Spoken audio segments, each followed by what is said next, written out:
Hello छात्रों, आज आपको आय और रोजगार में महत्वपूर्ण प्रश्न आता है अर्थशास्त्र में यूपी बोर्ड के कक्षा 12 में कि समग्र मांग का अर्थ एवं इसके अवयवों को संक्षेप में समझाइए। तो आइए देखते हैं कि प्रभावी मांग का क्या अर्थ है। प्रभावी मांग से आशय प्रोफेसर कीन्स के अनुसार बेरोजगारी का जो मूल कारण है वो प्रभावी मांग में कमी हो जाना है। प्रभावी मांग वह महत्वपूर्ण केंद्र बिंदु है जिस पर आय और कुल रोजगार की मात्रा निर्भर होती है। प्रभावी मांग समाज की कुल मांग है और सामूहिक मांग फलन एग्रीगेट डिमांड फंक्शन और सामूहिक पूर्ति फलन एग्रीगेट सप्लाई फंक्शन द्वारा निर्धारित होती है। दूसरे शब्दों में प्रभावी मांग वह बिंदु है जहां सामूहिक मांग और सामूहिक पूर्ति रेखाएं साम्य दशा में होती हैं, अर्थात सामूहिक मांग बराबर सामूहिक पूर्ति। इंग्लिश में कहेंगे aggregate demand equal to aggregate supply.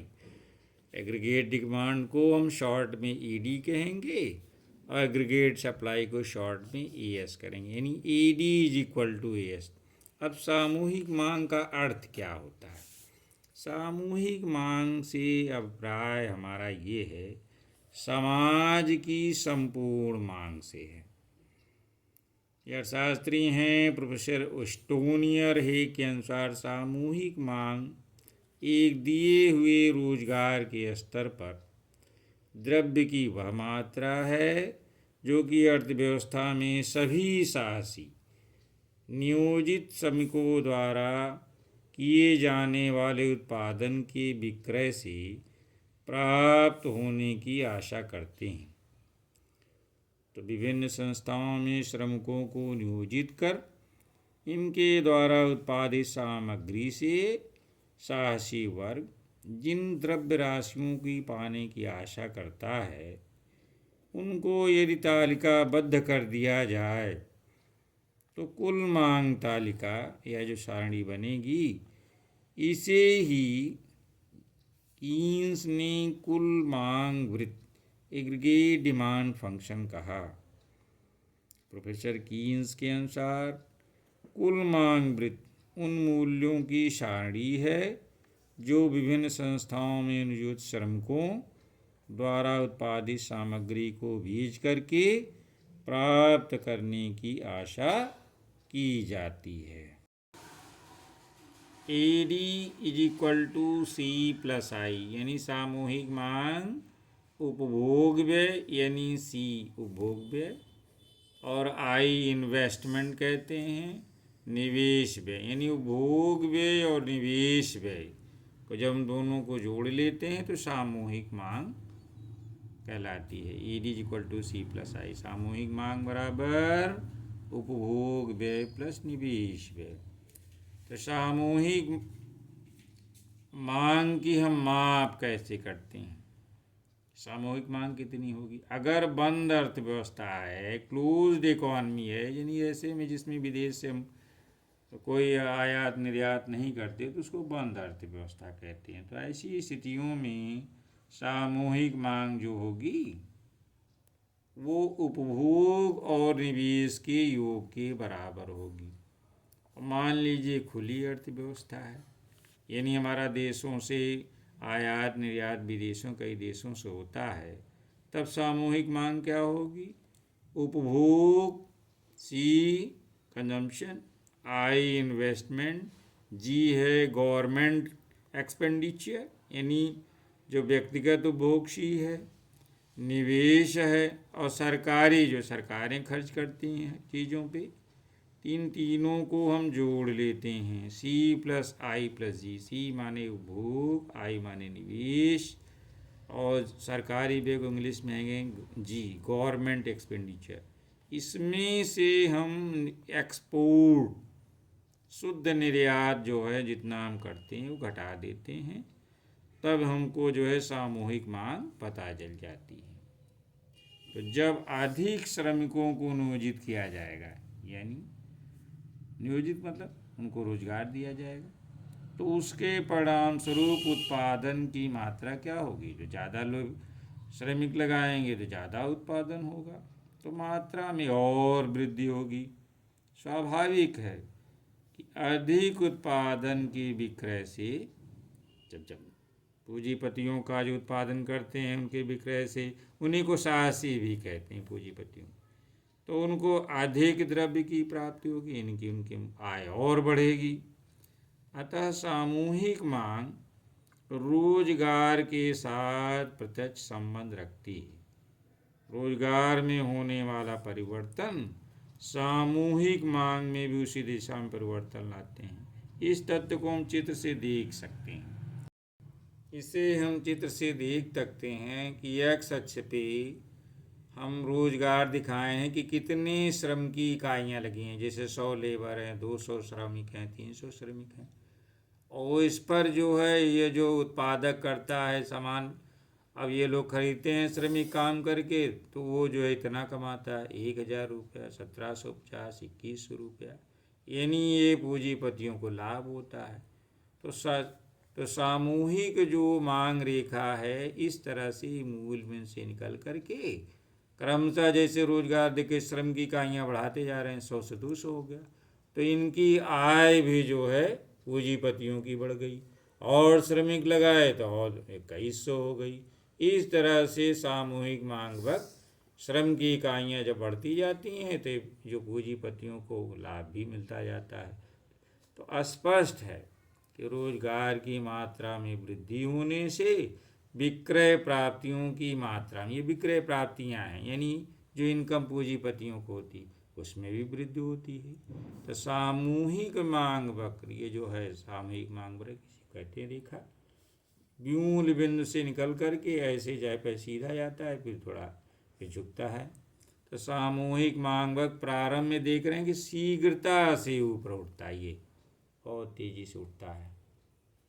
100 किए तो इतना गया, फिर 200 किए तो इतना जो है प्राप्तियां हुई पूंजीपतियों को। पहले तो खूब बढ़ता है, लेकिन एक सीमा के बाद ये जो है उतना वृद्धि नहीं होती रोजगार में।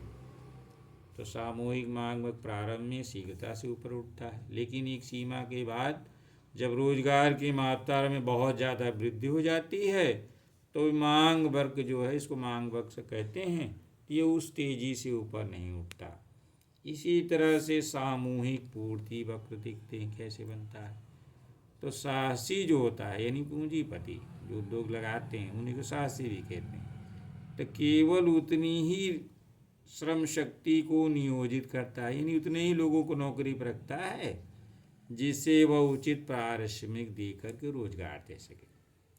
यानी पूंजीपति उतने ही लोगों को रोजगार देंगे जिनको कायदे से पैसा दे सके। इस जिससे यह जरूरी है कि उसे अपने उत्पादन का कम से कम लागत मूल्य प्राप्त हो जाए। भाई कोई भी पूंजीपति ऐसा नहीं घाटे का सौदा करेगा, जितना पैसा लगाए कम से कम उतनी लागत तो उसकी निकल आए बेचने से। इस प्रकार विक्रय प्राप्तियों की यानी जो इनकम होगी उनकी न्यूनतम सीमा उसे अवश्य मिल जाए। पूंजीपति जितना पैसा लगाए कम कम घाटे का ना उतनी लागत ही निकल आए, उसको न्यूनतम सीमा कहते हैं विक्रय प्राप्ति। इस प्रकार विक्रय प्राप्तियों की एक न्यूनतम सीमा अवश्य होती है। यदि साहसियों की न्यूनतम प्राप्तियां नहीं होंगी, मान ली उनकी लागत ही निकल नहीं पाएगी, रोजगार लोगों को देंगे तो उत्पादन कार्य बंद कर देंगे। हाँ, अति अल्पकाल इस प्रवृत्ति का अपवाद हो सकता है थोड़े समय वो लोग ना करें, लेकिन ज़्यादा समय तक चला नहीं पाएंगे। इस प्रकार ये कहा जा सकता है कि वह न्यूनतम मूल्य यानी जो कम से कम लागत निकल आए, जिससे उत्पादक गण एक निश्चित संख्या में श्रमिकों को नियोजित रखने के लिए चाहते हैं, वही कुल पूर्ति मूल्य कहलाता है। यानी उतनी न्यूनतम लागत निकलेगी तो जितना रोजगार रख सकते हैं वही कुल पूर्ति मूल्य कहलाता है। तो सामूहिक पूर्ति एग्रीगेट सप्लाई इक्वल टू सकल घरेलू उत्पाद जीडीपी के बराबर होता है, यही कुल साधन आय। तो कीन्स के विचार में जो सामूहिक पूर्ति है वो उपभोग और बचत, उपभोग को सी कहेंगे, बचत को यस कहेंगे। तो aggregate supply is equal to C plus S. सामूहिक पूर्ति के विचार को भी आप सरल चित्र से दर्शा सकते हैं, जैसे कि ये देखिए निम्नांकित चित्र में एक्स अक्ष पर रोजगार के स्तर को दिखाया गया है, जैसे पिछले चित्र में दिखाया गया था। चित्र से क्या स्पष्ट है कि सामूहिक पूर्ति वक्र भी सामूहिक मांग वक्र की भांति ऊपर को उठता है। देखिए मूल बिंदु ये है, ये एक्स अक्ष पे रोजगार स्तर है, वाई अक्ष पे पूर्ति और कीमतों के रूप में प्रदर्शित है। तो यहाँ मूल बिंदु से पूर्ति वक्र जैसे ऐसे देखिए पहले उठता है और एक सीमा के बाद सीधा हो जाता है, फिर नहीं बढ़ता उतनी तेजी से। तो चित्र से स्पष्ट है कि सामूहिक पूर्ति वक्र भी सामूहिक मांग के बाद ऊपर की ओर उठता है। कारण जिस समय विक्रय प्राप्तियां शून्य होती हैं, जैसे यहाँ विक्रय प्राप्ति शून्य है, तो उत्पादन भी रोजगार और दोनों शून्य होंगे। और जैसे जैसे ये विक्रय प्राप्तियां बढ़ती जाएंगी तो रोजगार उत्पादन में भी वृद्धि, रोजगार बढ़ता जाएगा। जब यहाँ मान लीजिए रोजगार है तो पूर्ति इतना बढ़ गई, यहाँ हो गया तो और बढ़ गया। इस तरह से रोजगार बढ़ाते जाएंगे, पूर्ति बढ़ती जाएगी। स्पष्ट है कि विक्रय प्राप्तियों और रोजगार के मध्य एक निश्चित संबंध पाया जाता है। तो विक्रय प्राप्तियों में वृद्धि होने से रोजगार के स्तर में, जब इनकी भाई पूंजीपतियों की कमाई बढ़ेगी तो रोजगार भी बढ़ाएंगे। इसके विपरीत अगर विक्रय प्राप्तियां कम होंगी तो रोजगार घटा देंगे। अब इसको देखते हैं प्रभावी मांग बिंदु के द्वारा रोजगार, ये कीन्स में आता है कि रोजगार का स्तर का निर्धारण कैसे होता है। तो सामूहिक मांग और सामूहिक पूर्ति वक्रों के संबंध में 3 कंडीशन हो सकती है। पहला क्या है, यदि शासी की कुल वास्तविक प्राप्तियाँ कितना पाएंगे, ये कुल लागत से ज़्यादा होगी। भाई जितना लगाएं उससे ज़्यादा पाएंगे पूंजीपति, तो साहसी कोई नहीं, पूंजीपति का लाभ होता है। तो क्या होता है सिस्टम दोस्तों, उसे उत्पादन और रोजगार के स्तर को वृद्धि करने के लिए प्रोत्साहन मिलता है। जब तक उनको लाभ होगा लागत से ज़्यादा तो रोजगार बढ़ाने के लिए प्रेरित होंगे। लेकिन यदि कुल वास्तविक प्राप्तियाँ कुल लागत से कम है, भैया जितना लागत लगाए उससे कम उनकी कमाई हो रही है, तो ऐसी दशा में साहसी यानी पूंजीपति क्या करेगा, हानि होने लगती है उसकी। तो ऐसी दशा में साहसी यानी उत्पाद जो प्रोड्यूसर होते हैं, उद्योग लगाते हैं, उत्पादन रोजगार में कमी करने के प्रेरित होंगे। अब ऐसी स्थिति से जिससे न कम करेंगे न ज़्यादा करेंगे, वो कौन सी स्थिति होगी। तीसरी स्थिति ये है कि जहाँ जितनी उनकी प्राप्तियाँ हैं और जितनी लागत है उसके बराबर हो जाए, यानी कुल मांग जितनी है और कुल पूर्ति के बराबर हो जाए। तो यही वह बिंदु है जो साम्य का बिंदु है, पॉइंट ऑफ इक्विलिब्रियम कहलाता है। यानी जहाँ समग्र मांग समग्र पूर्ति बराबर हो जाएगी, यानी जितना कमाई से मिलना है, जितनी लागत लगाते हैं वो सब बराबर रहेगा। तो उद्योगपति न उससे ज़्यादा वृद्धि करने के लिए प्रेरित होगा, न उसे घटाने के लिए सोचेगा। तो कीन्स ने जहाँ समग्र मांग पूर्ति बराबर है उसे कीन्स ने प्रभावी मांग बिंदु, पॉइंट ऑफ इफेक्टिव डिमांड कहकर पुकारा है। अन्य शब्दों में प्रभावी मांग वह बिंदु है जिस पर सामूहिक मांग वक्र और सामूहिक पूर्ति वक्र एक दूसरे को काटते हैं। प्रभावी मांग बिंदु या साम्य की स्थिति को निम्नांकित चित्र द्वारा स्पष्ट किया जा सकता है।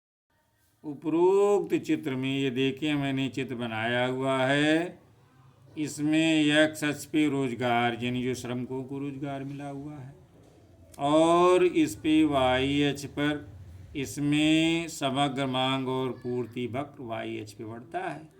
ये जो है सामूहिक मांग बकाकुल मैंने बताया था पिछले चित्र में, क्या ऐसे जाता है फिर गिरता है, किस सीमा तक बढ़ता है। और सामूहिक पूर्ति वक्र भी जो है ये सीधी रेखा में यहाँ बना हुआ है। अब ये दोनों कहाँ काटते हैं मांग और पूर्ति वक्र? यम बिंदु पर। यही वह स्थिति है जहाँ विक्रय से जो प्राप्तियाँ होंगी और जो उनकी लागत होगी वो बराबर होती है। इसे कीन्स ने प्रभावी मांग बिंदु कहा। इस बिंदु पर साहसी को क्या होता है, इसी यम बिंदु पर वो अधिकतम लाभ की आशा करते हैं। तो चित्र में OM2 देखें, OM2 यही मैंने दिखाया, ये सामूहिक मांग वक्र है, ऐसे जाता है, पिछले चित्र में बताया था। और OM1 ये सीधा जो 45 डिग्री बना है OM1, ये मांग वक्र, ये पूर्ति वक्र, ये दोनों यम बिंदु पर काटते हैं। अतः यम बिंदु ही साम्य बिंदु है। इस बिंदु पर यम पर क्या होगा, जहाँ सामूहिक मांग और पूर्ति बराबर है, काटते हैं, वो साम्य का बिंदु है। इस बिंदु पर साहसी अधिकतम लाभ की आशा करते हैं। यम बिंदु को आधार मानकर देखें, यहाँ साम्य उससे नीचे देखें कि कितना रोजगार मिला हुआ है। OL लोगों को रोजगार मिला हुआ है और यम बिंदु पर साहसी अधिकतम लाभ की आशा इसलिए करते हैं। क्यों करते हैं? क्योंकि इस बिंदु पर प्रत्याशित प्राप्त विक्रय एक्सपेक्टेड प्रोसीड, यानी जो माल वो बेचेंगे उनसे जितना कमाएंगे और जितना उन्होंने रोजगार पे खर्च किया है, वो दोनों मूल्य बराबर हैं। जबकि रोजगार के किसी अन्य स्तर पर, यानी यहाँ या इसके बाहर कहीं भी वो संतुलन की स्थिति में नहीं रहेंगे, तो साम्य के अभाव में उनको लाभ कम होगा। इसीलिए रोजगार का निर्धारण कहाँ होगा, ये जहाँ सामूहिक मांग वक्र सामूहिक पूर्ति वक्र एक दूसरे काटते हैं, उस स्थिति में रोजगार यदि कि इतना है, सामूहिक पूर्ति वक्र इतना है, यानी उद्योगपति इससे इतना लाभ कमाते हैं, इतना रोजगार देंगे, तभी वो संतुलन की स्थिति में रहते हैं। इस प्रकार कीन्स के प्रभावी मांग के सिद्धांत द्वारा रोजगार की व्याख्या की जा सकती है। ये आय और रोजगार का बहुत ही महत्वपूर्ण प्रश्न है छात्रों।